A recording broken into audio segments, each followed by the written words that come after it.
These pages have been written with purpose and hope that their suggestions may furnish you a key to open up the way to the attainment of your desires, and to explain that fear should be entirely banished from your effort to obtain possession of the things you desire. This presupposes, of course, that your desire for possession is based upon your aspiration for greater liberty. For example, you feel that the possession of more money, lands, or friends will make you happier, and your desire for possession of these things arises from a conviction that their possession will bring you liberty and happiness. In your effort to possess, you will discover that the thing you most and ultimately need is to be, always, not spasmodically, your best self. That self which understands that the mistakes of those you love are simply misunderstandings. Your feeling that greater possessions, no matter of what kind they may be, will of themselves bring you contentment or happiness is a misunderstanding. No person, place, or thing can give you happiness. They may give you cause for happiness and a feeling of contentment, but the joy of living comes from within.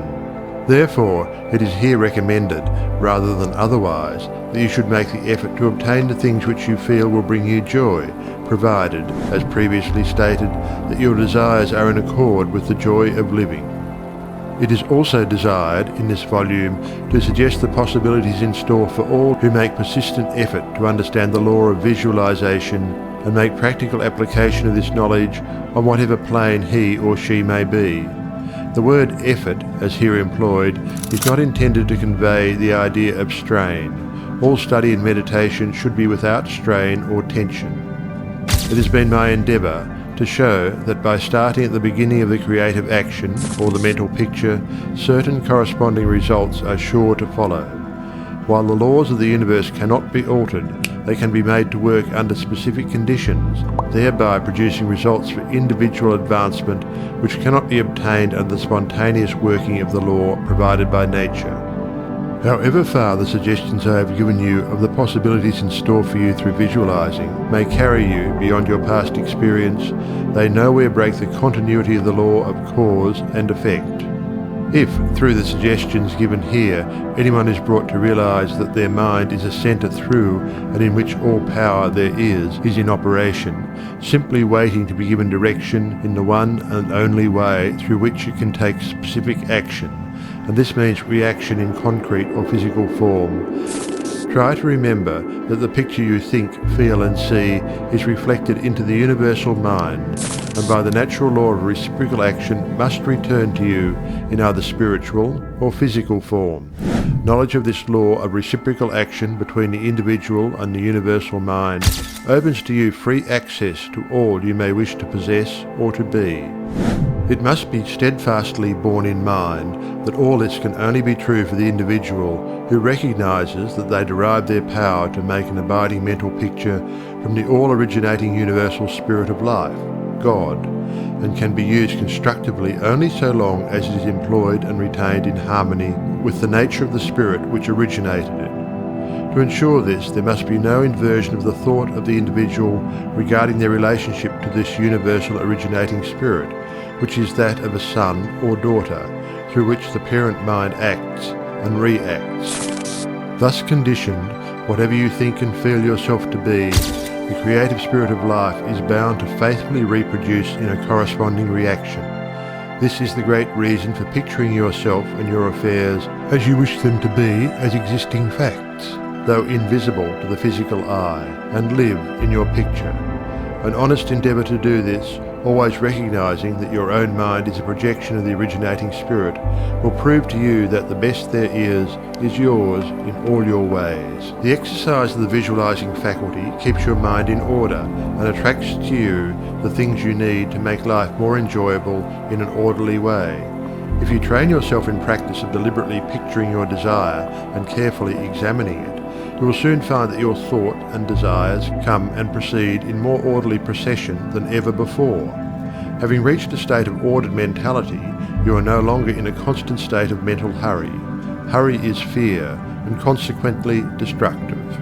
In other words, when your understanding grasps the power to visualize your heart's desire and hold it with your will, it attracts to you all things requisite to the fulfillment of that picture by the harmonious vibrations of the law of attraction. You realize that since order is heaven's first law, and visualization places things in their natural element, then it must be a heavenly thing to visualize.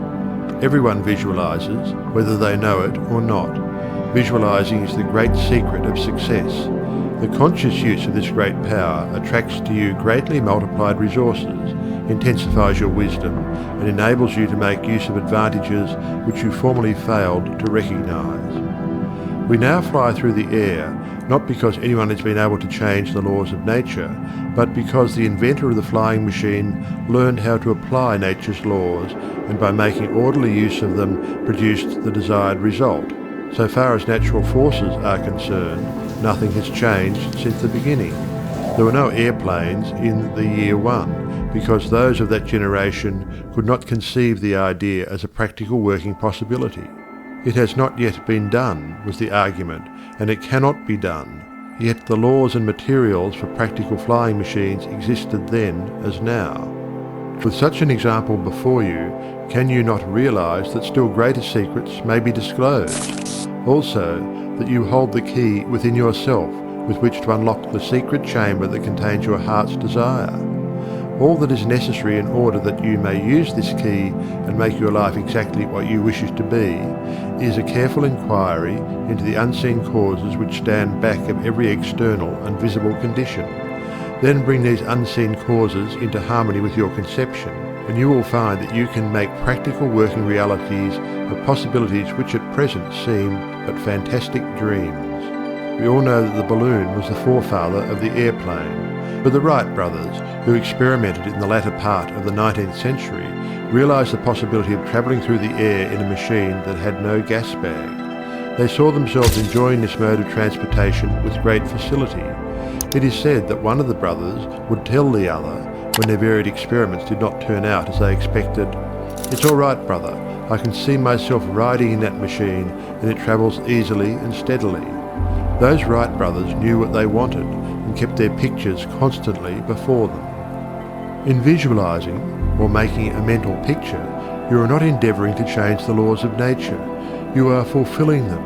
Your object in visualizing is to bring things into regular order, both mentally and physically. When you realize that this method of employing the creative power brings your desires, one after another, into practical material accomplishment, your confidence in a mysterious but unfailing law of attraction, which has its central power station in the very heart of your word picture, becomes supreme. Nothing can shake it. You never feel that it is necessary to take anything from anybody else. You have learned that asking and seeking, have receiving and finding is their co-relatives. You know that all you have to do is to start the plastic substance of the universe flowing into the thought molds your picture desire provides.